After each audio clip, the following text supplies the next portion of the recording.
The window of opportunity and the panic that can often come with.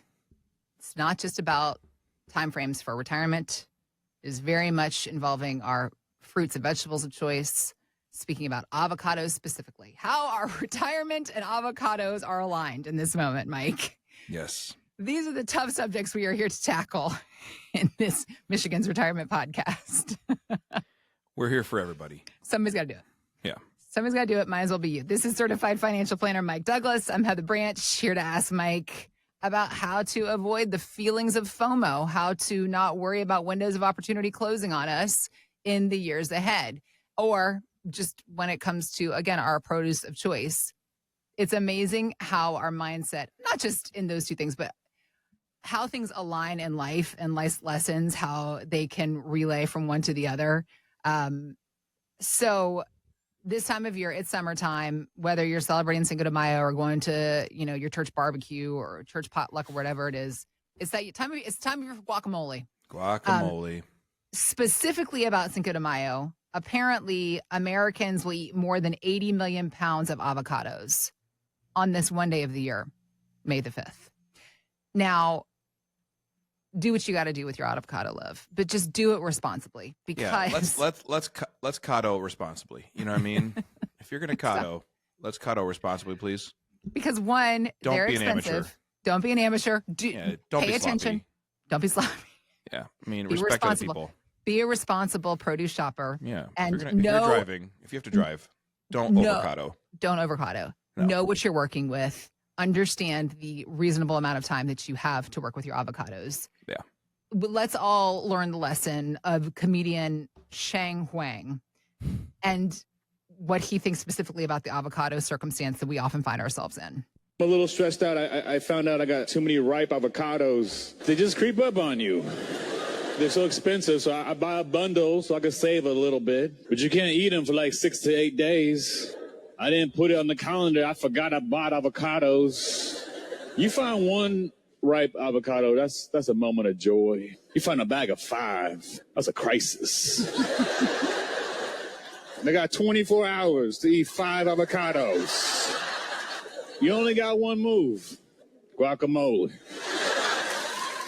That's all you can do. Guacamole is like the banana bread for avocado. Now, Shang Huang obviously did not cotto responsibly. No. He needs to do better next time. This is the struggle if you cotto at Costco, right? Like we talk about this all the time. Like I love Costco. I love shopping there. Yeah. And whenever I go there, I say it makes sense to buy this bag of avocados. Of course it does. Because we'll guac hard. Yep. But the idea that I'm going to buy these 6 to 10 avocados, none of them are ready to be used. So if I need avocados or guac on Saturday, I got to Costco on Monday. That's right, you do. And be prepared to let them sit. They got to get right. And that's how you cotto responsibly. You plan that out well, but you do what he didn't do, which is put it on the calendar. Yeah. Instead, what happens is I'm typically running to the store like Saturday morning saying, hey, we need the cods. And hoping that they have some of the ripe avocados, because there's nothing worse than the day of when you need the ripe avocados and you're standing there in front of a stack of rock hard avocados and you got nothing to work with. This one's no good. This one's no good. Yep. Yeah. Now I'm touching every avocado in the thing. You're that guy just standing there. It's either that or it's one that just squishes up in your hand. And that's disgusting. That everybody has passed Nobody by. wants that. Nobody wants that either. All right. Lessons learned. Not only, one, do we all share this moment, that panic of more than one ripe avocado in a day is a very real moment, but the panic that is for so many people planning accordingly and properly for the time frames that we have within our retirement space. This is, I appreciate that you're a certified financial planner and that you also plan so well with your avocados. It shows a planning capability and responsibility that is instilled within you that you want to instill within us, Mike, thinking about the folks that you work with and our retirement. The number one worry is that you're going to run out of money. But I think that for you as a financial planner, something that you worry about is witnessing people waiting too long to enjoy their savings and then missing out on some of their best times in retirement. So how do you help people find a balance then? Well, I think people need to understand some perspective on some things, and you need Okay. to be well educated. So there's a book that I'm just finishing reading. I think you should read it. I think anybody watching this should read it. It's called Die with Zero by Yeah. Bill Perkins. Again, I don't know Bill Perkins, never met him. The book was gifted to me by someone who said, you should read this. It'll change your life. Okay. So I just finishing it, and it's incredible. And the idea of Die with Zero is not bouncing your last check. It's about dying with zero regrets. It's about, we have these moments and opportunities in life to live out our dreams, to live them with the people we love, and to invest in the people we love, and to do that appropriately. It's about having some things saved for the future and some things lived out today. And whether you're 40, 60, or 70, the rules still apply. And I think it's a brilliant way to read it. I highly recommend everybody gets it. It's a really good book.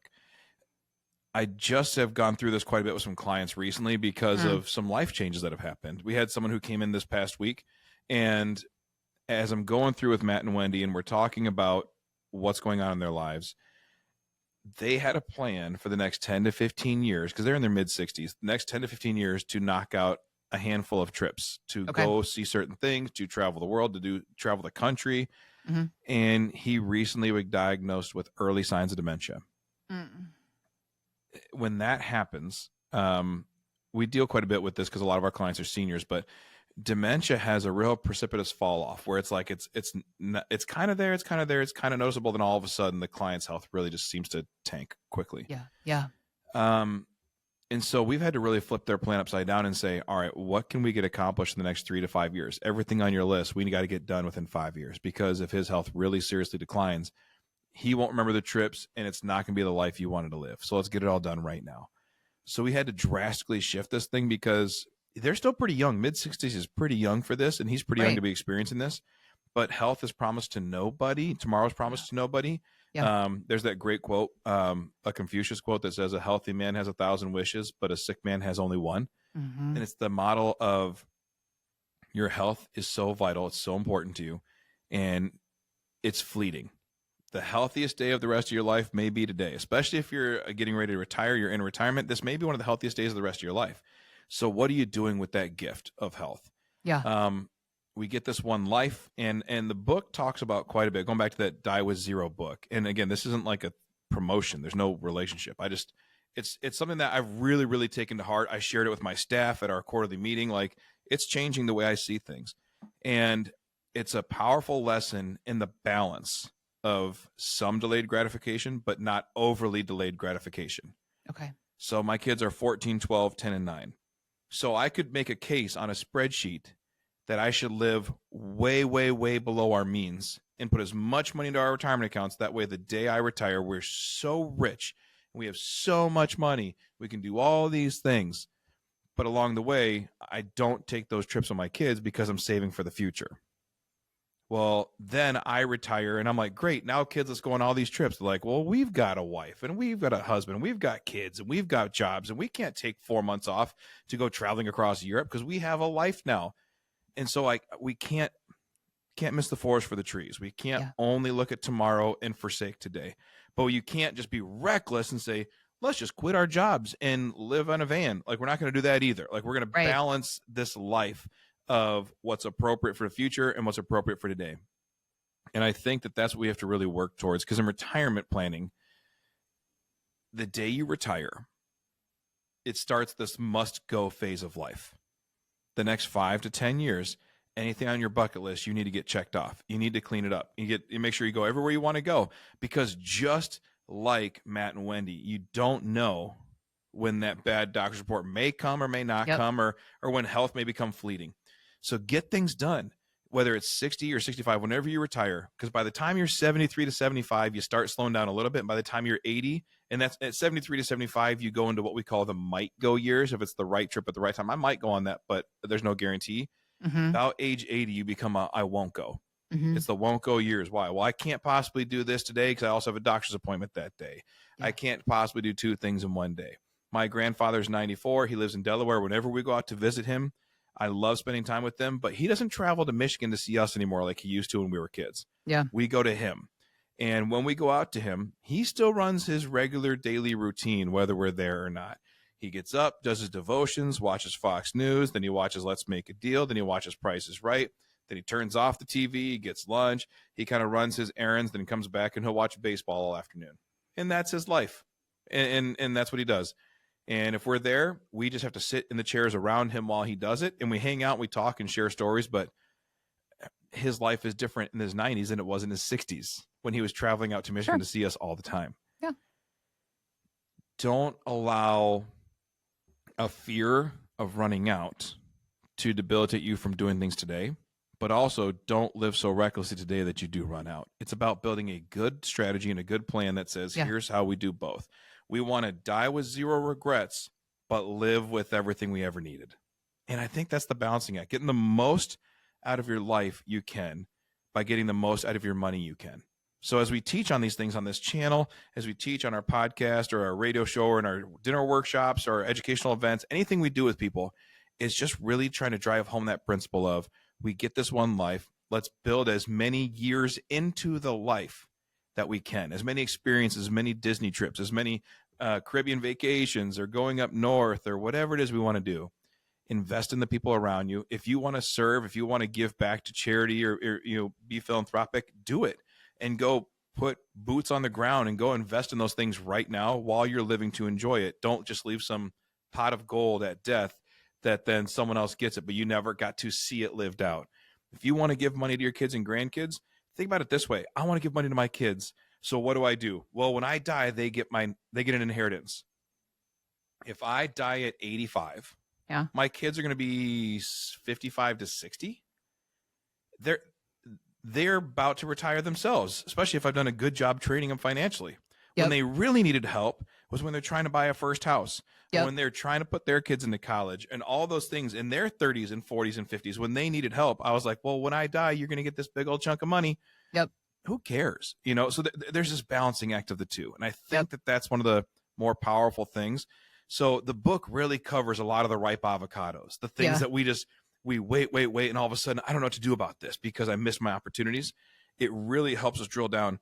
Here's how you appropriately segment your life. And again, it's written by a hedge fund manager, not by a financial advisor per se, not by a salesman of any particular product or service. He's just talking about life, his experiences with life and how we should be living it. I think it's really, really interesting. And I highly encourage people to read it because it brings value, but also just live that life, do things the right way.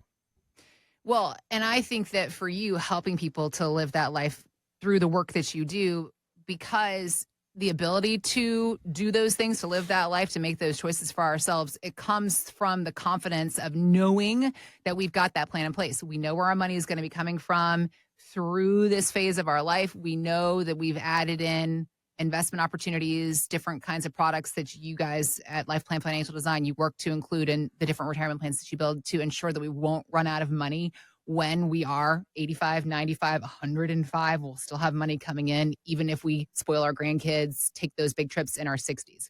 That's the big thing. We're living so long now. It's hard for a lot of us to do all the things that we want to do in our 60s because what if we're still here at 105? Yeah. Well, and I think about things a lot like with our kids as they're getting older. We have a lot of these discussions now where we're saying, Gavin's 14. Yeah. And he starts driver's training in 2 months. And, a lot of people have lived this. This isn't like a unique feeling. People know exactly what we're going through right now as a family, but we only get how many Christmases with him left before he leaves the nest and starts his own family and starts having his own Christmases. And he's going to his kids. And then we're saying, all right, well, at least I have Zachary. Oh, he's only 2 years behind. And because we had kids, when Gavin turned 5, 2 weeks later, Emmy was born. So all 4 of our kids were born within 5 years and 2 weeks. Got it. And everything in life has been this whirlwind of like, all right, well, they're all in diapers. And then now they're all dressing themselves. And then now they can make some of their own food. And now they're at a really fun age where they're all very funny. They're real people. Yeah. They crack us up. They live life. And then it's going to be this real whirlwind of they're all going to come through and they're going to go through college. And then, I always joke, I said, then some woman's going to come steal Gavin's heart and take him away from us. And we'll be third fiddle because she'll be first and second fiddle. You know what I mean? And that's what's supposed to happen, right? Like they form a new family. Speaking from experience with you and Kimberly. Yeah. Yeah. They form a new family and she's way more important to him than me. So right now I come home from work and he's like, hey, you want to go shoot hoops? You want to play video games? Or, like every morning, the boys and I get up and go to the gym and we work out together. Yeah. And the workout is good, but the time spent is really important. And there's quite a few mornings where I wake up and the alarm goes off and I'm like, oh man, I don't know. But I'm like, I can only do this for a couple more years. Mm-hmm. And then they're gone. Yep. And I'm not saying they're not gonna be my friends or be whatever as they're older, but the thought of what am I waiting for? Yeah. Like I can really dive into these kids right now. I could really invest in them so many ways. And we're trying to raise good people. Love your family, love the Lord, love your community, serve people, be good people. But like, don't just do all this stuff. Like, do this stuff. Be close. Let's stay close as family. Be close. Like, your brothers will be there with you the rest of your life. Let's stay close. Mm-hmm. And it just changes the way we invest our time. When you have limited summers and Christmases, when you have limited opportunities with them, you just want to live them the most. Because I can always work more later. I can always, when they're out of the house, I can work 50, 60-hour weeks. I don't know. Who knows? But right now, I'm not missing a basketball game. Right now, I'm not missing an opportunity to be there with them because I won't always be able to. So I just think that's kind of this whole die with zero mentality. Yes, we're building something for the future. We're saving for retirement. We're building our company. We're building this. But I'm not willing to sacrifice the moments now to do it. Yeah. Yeah. And I think there's that relationship between the two. But I also need my kids to see, no, you work hard for the stuff you want. Right. And so you see me work hard. You see me get up and go work out. And then you see me work a full day. And then I come home and I will love on you and we'll go play basketball, do whatever. And that's what it looks like to be hardworking and how to be a good dad and husband, father, whatever. But it's like, it's kind of teaching these things. And it's just really interesting life perspective when you work through it and say,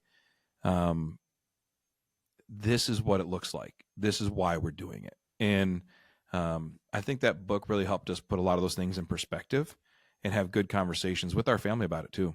And I think that everything that you're discussing for somebody who is listening to or watching this podcast, who is looking to their retirement, there is a second act about all of those things that you were just describing as a person with a young family, as a person who's kind of in the throes of raising your kids and building this life for you and your wife, Kimberly. When we get to our retirement, we have this second act where we want to be doing all of those things again. And the liberty that comes with having the right plan in place, knowing that we can do these things. We finally now have the time to spend with our family. We don't want to miss out. We want to be taking those trips. We want to be giving to our kids and grandkids in a way that could help them have a better life. We don't want to wait till we're gone to have that joy. We can experience the joy with them. It's like a living legacy type idea. Yeah. And these are all of the thoughts that go into every single plan built at LifePlan Financial Design, and the kind of plan that Mike and his team can help you with as well. If you have questions, if you are worried about having FOMO in your retirement years, if you are worried that you might run out of money, but you want to live a certain life while you can in your younger years, this is why you need to have a plan in place and the kind of plan that Mike and his team can help you build. We've got links posted in the show notes to our website, which is michigansretirementcoach.com. Go there to start the conversation with Mike and his team about building out your own retirement game plan. Again, it's michigansretirementcoach.com.